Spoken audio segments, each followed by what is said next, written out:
there's lots of different ways to roast beets, and how you do it kind of depends upon your personal preference. And beets are in season from about fall to early spring, but you can easily buy them year round as well if you want to. Now, I prefer to just wrap them like this in tinfoil individually. And some people like to, rub them in oil first and then wrap them. Other people will rub them in oil and not wrap them. And whatever you do is just up to you. And just place it into here. I have a half hotel pan or any sort of roasting pan, and pop it into a 450 to 500 degree oven. And the amount of time that you roast them for depends on the size. So the small little golf ball baby beets, about 45 to 90 minutes, all the way up until the large softball guys, about 2.5 hours.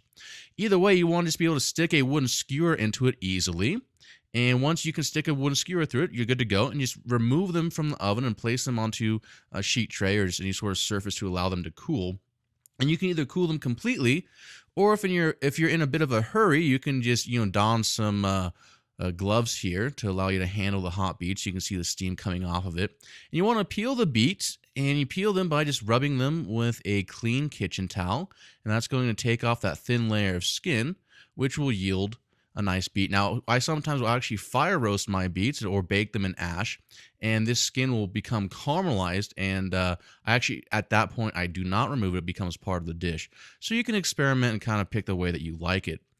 Now, there's lots of different ways to serve a beet. Normally, you'll see these in salads or as side dishes. You can slice them on a Japanese mandolin just like this and shingle them. And if you want, for presentation purposes, you can ring mold the discs. And don't throw away those scraps. You can easily use those for a sauce or a soup, whatever you want to do with those. Now, if you are going to do this in a large production mold or form, I would ring mold the whole beet first, and then you take that disc and you can slice it on your Japanese mandolin. You can also just do a standard dice, and then depending upon how nice you want your dice to look, you can square off the edges like you do in a normal dice, or you can just kind of rough chop it. And these work good in any number of salads, or even right now we're using it in a sweetbread dish as part of the accompaniment.